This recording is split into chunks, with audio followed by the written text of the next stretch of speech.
Boa tarde, meus amados irmãos. Mais uma tarde gloriosa que o Senhor está nos concedendo para nós podermos continuar o assunto que nós demos início ontem, sobre o pensamento de Jó. Jó tinha, como falamos ontem, os seus amigos que foram aconselhados acerca da situação pela qual o nosso amado irmão Jó estava passando. E nós lemos ontem, e vou ler outra vez hoje, Jó capítulo 12, versículo 11. O ouvido não experimenta as palavras, como a língua experimenta a comida.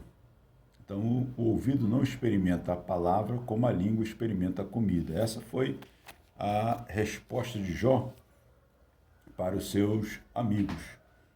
E cabe nós lembrarmos que, diante da situação de Jó, os sábios amigos dele veio para confortá-lo.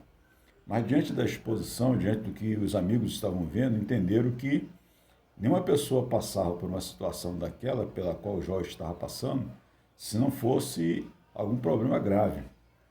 Porém, o irmão Jó, clara e bem explicitamente, colocou a sua exposição sobre a sua situação, sua questão diante de Deus e diante dos homens também, ainda aqui no capítulo 12. Mais para frente nós temos mais informação de Jó e mais incoerência da parte dos amigos de Jó.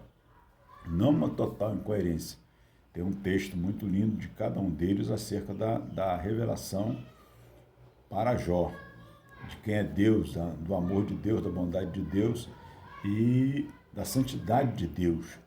Então, os amigos falam da santidade, da sabedoria de Deus para Jó, que muito nos alimenta.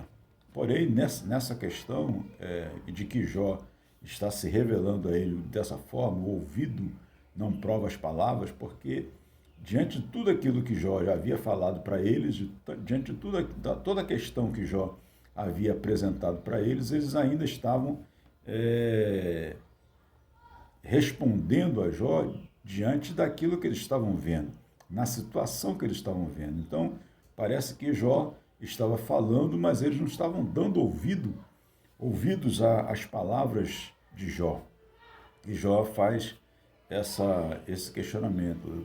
Seria tão bom se os ouvidos entendessem, tivesse paladar para perceber a palavra, assim como a língua percebe o paladar.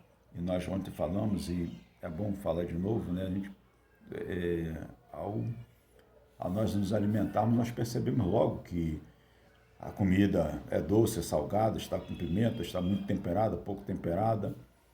E dessa forma, Jó queria que a palavra ministrada, a palavra falada, fosse compreendida pelos seus amigos. E a gente vê aqui, no Salmo 119, o Salmo 119 ele é riquíssimo, porque o tempo todo, toda a sua questão expositiva, o Salmo 119 vai falar sobre o poder da palavra de Deus, sobre o poder de obedecer a palavra, de se manter na palavra.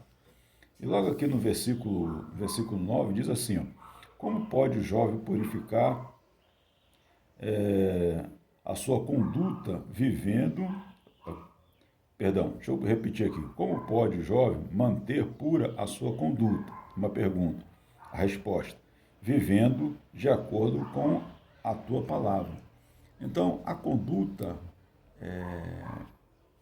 do jovem, o comportamento, o caráter futuro de uma pessoa se mantém em integridade se nós, ou a pessoa, se mantiver no conteúdo da palavra de Deus, obedecendo a palavra de Deus, os conteúdos que tem na palavra de Deus. Mais à frente, o mesmo Salmo vai dizer, guardei no coração a tua palavra, para não pecar contra ti.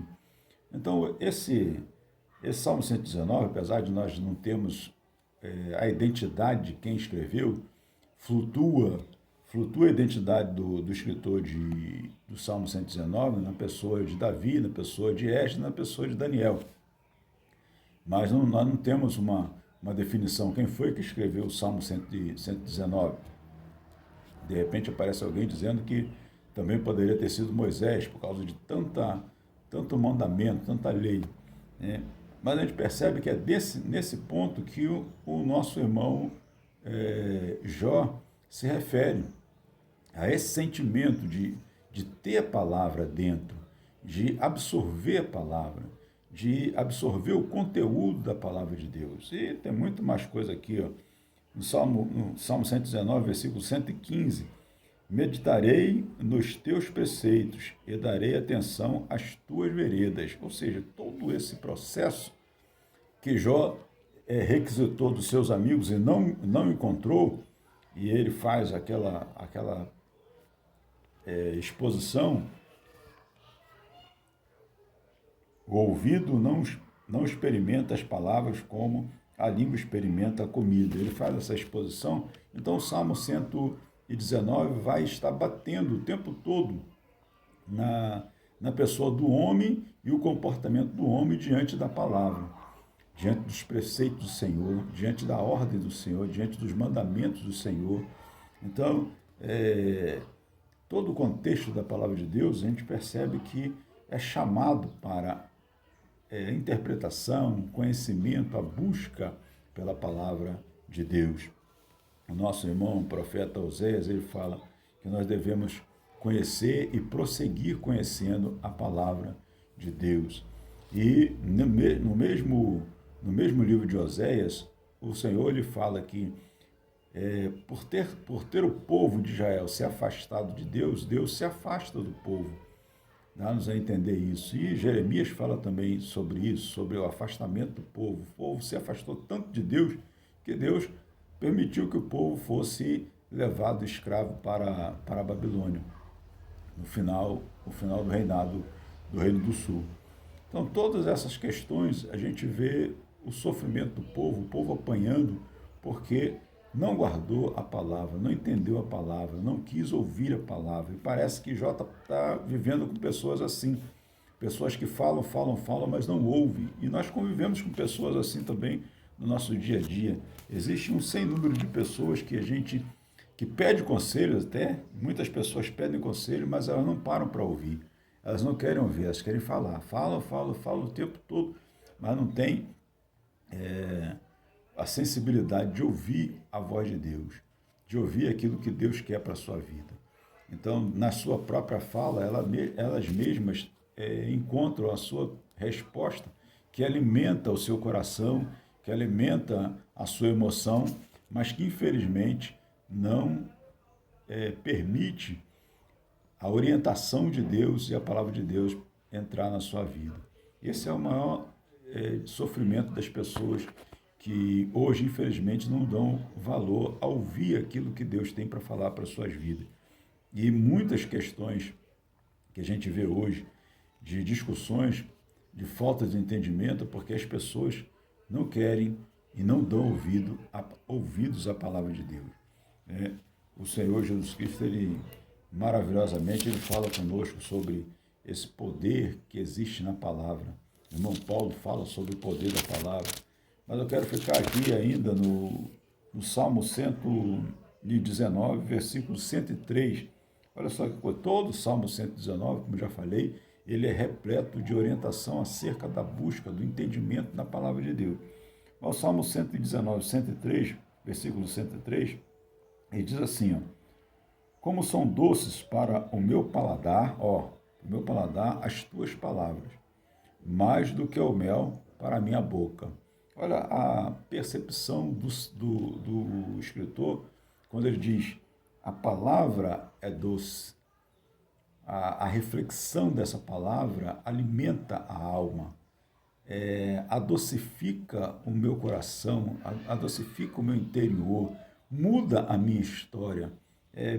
Nesse caminho que ele está dizendo isso, que ele está tentando falar isso para nós, como são doces para o meu paladar as tuas palavras, a reflexão, assim como a gente sente o paladar da comida, ele está falando sobre reflexão, a reflexão das palavras do Senhor, das palavras de Deus para ele, são doce, são uma transformação, porque ele tá sentindo o paladar, a doçura, e essa doçura vai entrar para o seu organismo, vai entrar para o seu corpo. Então ele está meditando nessa grandeza, nessa profundidade. E essa é a graça que nós temos que guardar no contexto daquilo que nós queremos como ensinadores, como aprendizes da palavra de Deus. Buscar ouvir a palavra de Deus, ouvir buscando entendimento, buscando discernimento, para que a gente não venha flutuar naquilo que não é a vontade de Deus, mas que a gente venha flutuar naquilo que é a vontade de Deus. Ok, meus amados irmãos? No dia de ontem eu dei uma introdução só para o pensamento. Eu creio que algumas pessoas entenderam a porção, né? Não é todo o estudo, não é todo a compreensão que a gente está conversando aqui agora, né? Mas é só para você ter uma ideia da grandeza e do senhorio que é a palavra de Deus. Então eu pego uma porção que a gente cansa de ler, que a gente cansa de ver, e a gente percebe que coisas tão grandes estão guardadas ou escondidas em textos tão simples e tão pequenos, né? Basta que eu e você, que nós possamos ter uma atenção maior à palavra de Deus, ok? Então, busque o conhecimento da palavra de Deus, busque a atenção da palavra de Deus. Eu estarei aqui sempre passando ou pincelando alguns desses textos, alguns desses pensamentos da palavra de Deus, que às vezes a gente lê e passa correndo e não dá uma devida atenção. Não é uma pregação, não é um estudo, é só um pensamento. Nós somos seres racionais e pensamos em cima daquilo que nós vivemos, ou devemos pensar em cima daquilo que nós vivemos, daquilo que nós lemos, daquilo que nós somos. E essa é a ideia da nossa postagem, né, nesses dias. O despertamento para aquilo que a palavra de Deus traz para nós. Ok?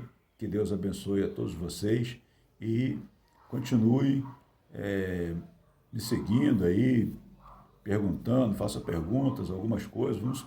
Vamos estar juntos, convivendo com a palavra de Deus na nossa vida. Que Deus abençoe você, em nome de Jesus. Amém.